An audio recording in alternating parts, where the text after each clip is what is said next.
Hey guys, it's Kristen from Rethink Tailoring. I wanted to go through how to use old t-shirts to make straps for fabric masks. You may have noticed that there's a bit of an elastic shortage, and actually I really like the straps on masks because they are adjustable then, especially if you're making masks and you don't know if they're going to be going to guys or girls or what age. It is nice to have something that's adjustable and not reliant on them having the exact right width of a face for the elastic that goes around the ears. So these two t-shirts, I have one that has side seams and one that is just a tube. So I want to show you guys both routes. These are both 100% cotton. The reason why cotton is really great for these fabric masks is that we need to be washing them regularly and sterilizing them regularly. In order to do that, you wash it on hot and you dry it on high. Some polyester, like if it's a poly and cotton blend, it'll probably be able to hold up to it. But no matter what, pre-wash all of your materials and just see if they get funky in the wash. Cotton would be best, but we're all working with what we got. So if you're working with a cotton poly, then, give it a try for yourself and see how it works out. Okay, let's get started. Okay, I have laid out my t-shirt that has the side seams, and I matched up the bottoms, and I'm going to start by just cutting off that bottom seam.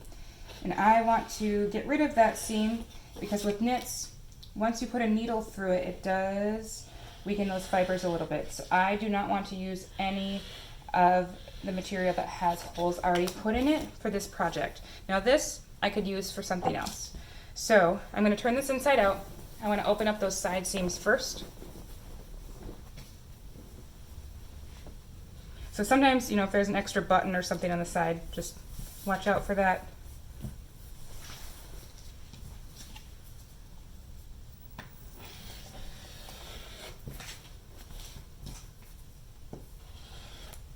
And I'm going to actually cut all the way through the armpit.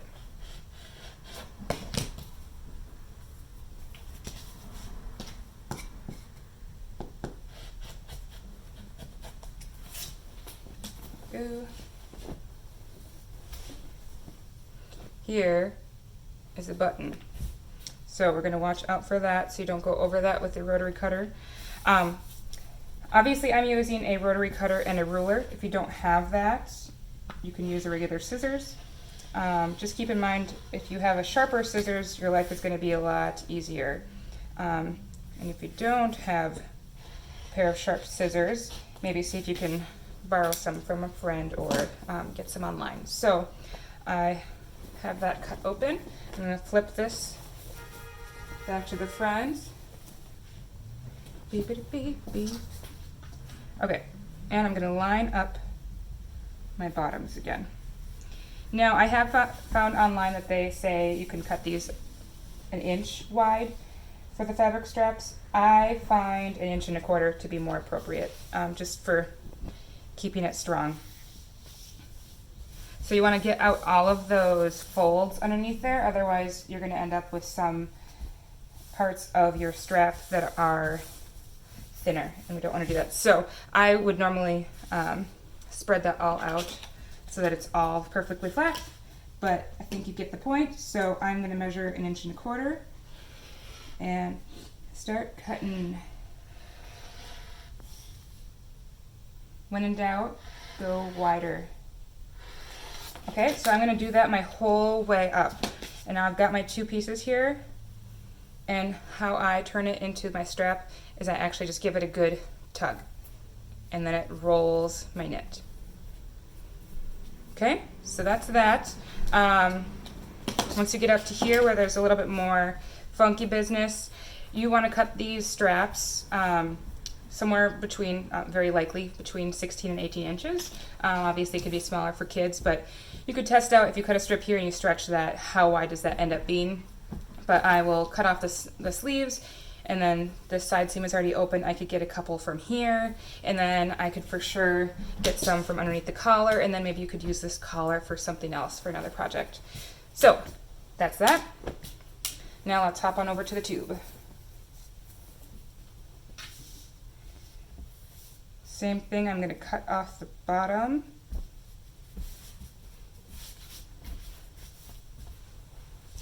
And I like to have my V-neck in front, or my neckline in front just so I can kind of tell where I'm going to, especially once I cut up there. That'll make sense later. Okay, so this one I need to lay it out all the way up to the armpits.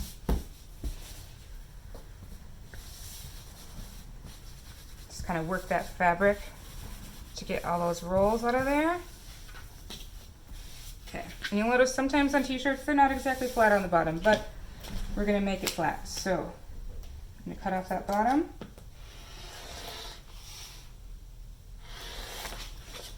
Okay, straight line. Now what we're gonna do is we're gonna cut, I'm basically just gonna cut, let's see how wide this gets us. I'm gonna cut the one ruler width and then I'm gonna stop. So this one's gonna go all the way through the edge and make sure you guys can see. Perfect. Okay, so 1 1/4 inches. When in doubt, a little bit bigger.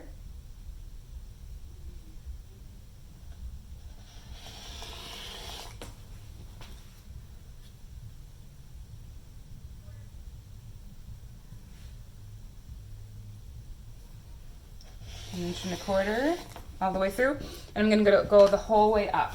So I'm going to skip ahead. So I'm going to cut all the way up until I get to my armpit.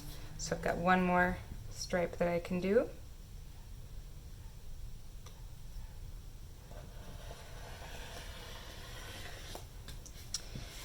And that is that. So now we're going to open up the sides.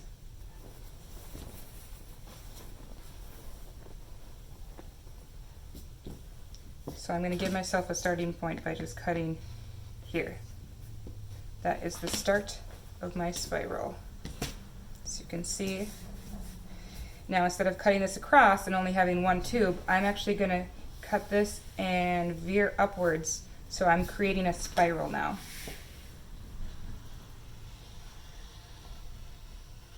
You could use a ruler too. You just don't want to have like corners so much. When I do this, I'm just kind of trying to get all that stuff out of the way so I don't accidentally cut through something else I didn't intend to. So you could measure this and measure 1 1/4 inch on that curve upwards, or if you feel comfortable eyeballing it, just make sure that you are getting it wide enough, at least 1 1/4 inch. So I just kind of slow down a little bit and eyeball it and then keep on going up. So I'm coming up to my last little bit by the armpit. I'm going to go up to it as close as I can and then just cut that. I'm going to move all of that out of the way for a little bit, and I like to harvest the rest of the shirt because there's still more here to work with, even if it's not in a spiral. Since you only need 16 to 18 inches, then we still got some goods. So I'm just kind of, by feel, lining up the seams on the inside from both sides of the sleeves just so I can cut it off. I just want to do it quickly because the longer I take on this, then the more expensive these straps get. So I can actually flip this sleeve inside out and cut that, and then cut 1 1/4 inch and get some more straps from this. Also, if you ever need to like have a little tie for like a gift, you can even use 1/2 inch to 3/4 inch straps of this, or strips of this, and then you pull that just so if you're trying to use up smaller bits, then that's the way you can use that as well. So I would cut off the other sleeve and then do 1 1/4 inch. Obviously neckline's in the way, so you can flip to the other side and then get the rest from the back as well. And even if the words are there, it's kind of, it's up to you whether you're okay with that or not. Then after we do that, we go ahead and grab, let's see if I can find my end here. Hopefully you guys can hear me. I put my mask on and washed my hands just to prepare for sewing, because this is going to be, there's going to be a part 2 to this video where I actually sew this, whoop, didn't quite catch that, where I actually sew this into one of the masks, just, in case. I'm sure it's pretty self-explanatory how to do it, but I figure sometimes it's just easier just to quick see it done. So I'm just going to pull this out, or pull this in order to make it roll. So if you want to see that slower, and that is causing the strap to roll up, which will make it a lot more comfortable. And then also because it's pulling the fibers together, it just gives it a little extra strength to it. When I am done with this, I actually put it into a laundry bag. If you don't have a laundry bag, you could even do like a pillowcase or something. Or if you don't have that, you can just wash it in the washing machine. Just don't wash it with other things it's going to tangle with. And the reason why I like to wash it is because I like to sterilize it, especially for this video. I normally would be wearing a mask, but so you guys could hear me earlier, I was not wearing a mask, so I for sure need to sterilize it. But then also, when I'm pulling this, the fibers will relax back to basically a new state after this. So I'm pulling it, and now it's stretched out, but if I come back in an hour, I may lose like an inch or two for my straps. So I'm not going to cut these right away. I'm going to wash and dry it so it gets to its new found home as far as how stretched out or the length is going to be. And then we're good to go. So, yeah, go ahead and follow along on part 2 if you want. And otherwise, I hope you guys enjoyed this. If you want to pitch in for the tutorials, you're more than welcome to, but please only if you're able to. If you go to rethinktailoring.com and hit the shop now button, there is a pay what you can tutorial button. But I understand that things are, a little rough right now. So please only if you want to or are able to. Okay, thank you so much.